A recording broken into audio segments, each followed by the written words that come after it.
warahmatullahi wabarakatuh.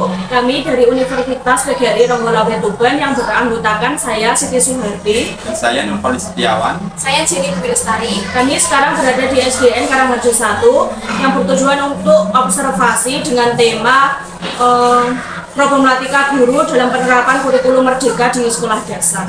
Assalamualaikum warahmatullahi wabarakatuh. Waalaikumsalam warahmatullahi wabarakatuh. Perkenalkan, saya Siti Suhardi dan Saya Nurholis Setiawan. kami dari mahasiswa Universitas Tuban yang bertujuan untuk observasi dengan tema problematika guru dalam penerapan kurikulum merdeka. Sebelumnya, saya persilakan Bapak untuk mengenalkan diri terlebih. Assalamualaikum warahmatullahi wabarakatuh. Nama saya Muhammad Arif Saifuddin dari Guru SD Negeri 1 Karangharjo, Kecamatan Kragan, Kabupaten Rembang. Saya mengajar kelas 4 yang saat ini menerapkan kurikulum merdeka. Sebelumnya di SDN Karangharjo 1 ini yang diterapkan kurikulum merdeka itu sudah semua kelas atau cuma beberapa kelas saja, Pak? Untuk tahun ini 2022-2023 yang diterapkan kurikulum merdeka untuk di SD Negeri 1 Karangharjo ini baru kelas 1 dan kelas 4, selebihnya masih kurikulum 13. Dalam kan di tahun 2022-2023 itu sudah diterapkan pada kurikulum merdeka. Sebelumnya kan diterapkan kurikulum K13, pasti ada beberapa masa transisinya gitu loh, Pak. Penyesuaiannya itu bagaimana kan? Dari perangkatnya saja itu sudah berbeda. Yang satu mau belajar, yang satu RPP, dan juga dalam pembelajarannya yang satu per mata pelajaran, yang satu sudah dirangkum dalam tema. Itu masalah penyesuaiannya Bapak itu ada kesulitan apa? Kami sebagai guru yang biasanya itu mengajar K13 sudah memiliki semua administrasi tentang kurikulum 13 ya. Terus kemudian masa peralihan ke menjadi kurikulum merdeka ini ya sangat signifikan menurut saya, karena ya yang dari yang enggak katakan tadi katanya dari RPP sekarang ke modul ajar itu sudah berubah. Terus kemudian dari segi penerapannya pelajarannya pun mau dulu dirangkum dalam sebuah tema, sekarang menjadi terpisah mata pelajaran atau IPA-IPS dijadikan satu menjadi IPAS. Tentunya juga kami sebagai guru itu juga harus belajar lagi, karena apalagi di SD ini baru yang diterapkan hanya kelas 1 dan kelas 4. Nah, kami belajar lewat mana?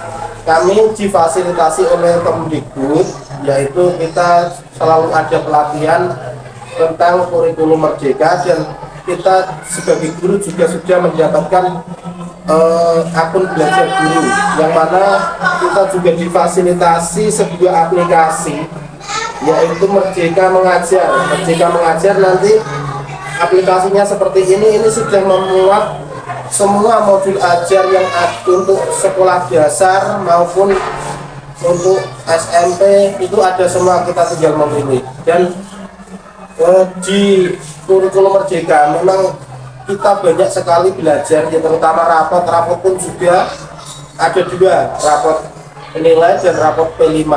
Beda sekali dengan kurikulum 13 ya. Yang kita belajar sharing lewat internet, lewat teman sejawat dan juga KKG yang ada di daerah kita. Hanya seperti itu, Pak. Berarti masa transisi ini guru juga belajar sudah difasilitasi dari Kemdikbud juga ya? Iya. Untuk selanjutnya ada dampak positif atau negatif dari masa transisi tersebut ke proses pembelajaran di kelas atau enggak sih, Pak? Kalau dampak positif ya dari kurikulum 13 ke kurikulum merdeka, itu dampak positifnya. Saat kurikulum K13 kita kan hanya mengacu kerjakan tema, sedangkan ke kurikulum merdeka ini kan ada tambahan lagi namanya P5, penguatan proyek itu.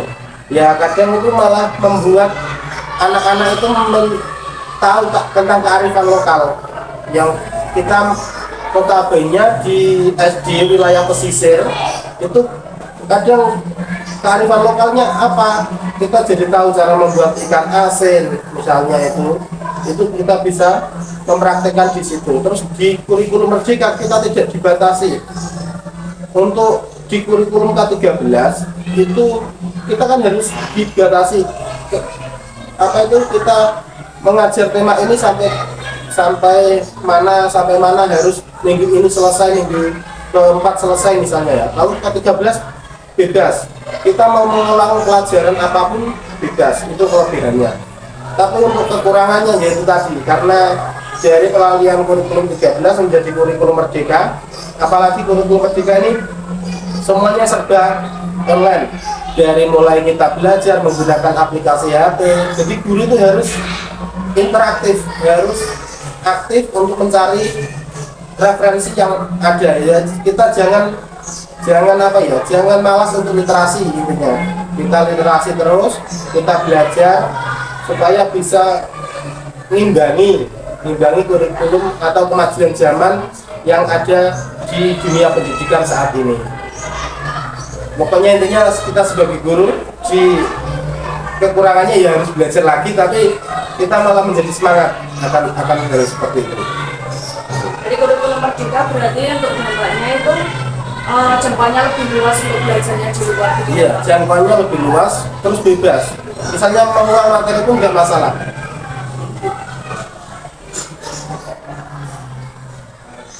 Kira-kira penerapan kurikulum di SDN Karangrejo ini, kurikulum merdeka maksud saya, kira-kira sudah sesuai harapan dari pihak sekolah atau belum? Kalau sesuai harapan untuk kelas 1 dan kelas 4 ini juga masih ya cukup ya baik, karena buku penjaminnya itu juga sudah dipesankan. Tapi untuk keseluruhan, untuk semua guru itu belum maksimal, karena kan yang baru penerapan kurikulum merdeka kan hanya kelas 1 dan kelas 4. Besok tahun depan baru kelas 2 dan kelas 5. Maka dari itu ya untuk semua guru itu belum maksimal semua. Ya masih tahap belajar. Kalau seandainya sudah diterapkan semua kelas kurikulum merdeka kan lebih enak. Jadi satu guru itu bisa sharing cara penyelesaian problematika yang ada pada kurikulum merdeka ini seperti apa, bisa dimusyawarahkan dengan teman sekantor. Tapi kalau seperti ini kita masih sharingnya itu lewat sosial media atau lewat web resmi kurikulum merdeka atau lewat teman sejawat yang berbeda sekolah seperti itu.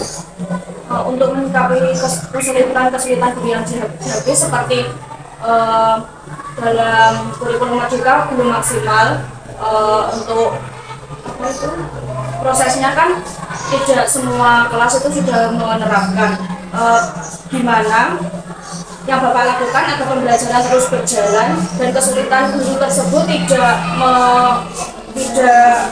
mengganggu pada proses pembelajaran di kelas gitu, Pak?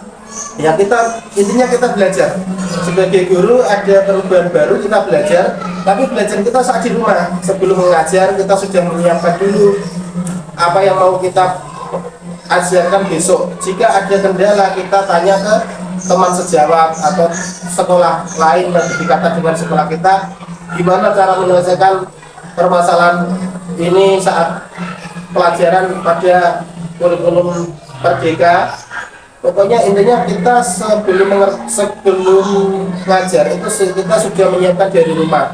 Malam harinya kita mencari materi, mempelajari apa yang akan kita sampaikan pada esok harinya itu. Ya seperti itu. Intinya belajar lagi. Langkah-langkah Bapak agar kurikulum merdeka ini terus berlanjut agar sesuai harapan guru itu bagaimana? Langkah-langkah agar kurikulum merdeka ya, iya, agar supaya berlanjut ya memang literasi itu sangat perlu. Jadi ya kebanyakan kadang kita sebagai guru itu sudah maksudnya sudah setiap hari ngajar, kadang malas untuk literasi, padahal di kurikulum merdeka ini sangat dianjurkan untuk literasi.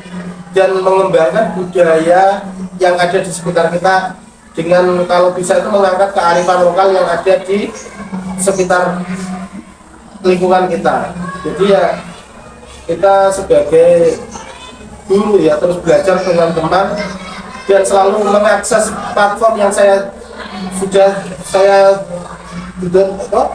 perlihatkan tadi, platform Merdeka Mengajar itu harus kita sering-sering cross check karena di situ juga banyak sekali pelatihan yang ada. Kita mengikuti, terus kita membuat video nanti akan diupload dan nanti ada umpan balik. Jadi kita membuat video mengajar, diupload di Merdeka Mengajar, terus nanti ada umpan balik dari teman sejawat. Nah nanti setelah itu selesai akan ada sertifikat itu banyak sekali untuk pelatihan pada kurikulum Merdeka ya. Harapannya semoga kurikulum Merdeka ini ke depannya itu langsung semua mulai kelas 1 sampai kelas 6 semua agar enak, agar sama-sama enak. Jadi kesimpulannya untuk langkah-langkahnya kita harus banyak-banyak literasi, juga melihat update dari aplikasi tersebut ya Pak. Ya. Sebelumnya terima kasih atas waktunya. Maaf bila mengganggu dan maaf jika ada salah kata dari kami. Kami akhiri, wassalamualaikum warahmatullahi wabarakatuh. Waalaikumsalam warahmatullahi wabarakatuh.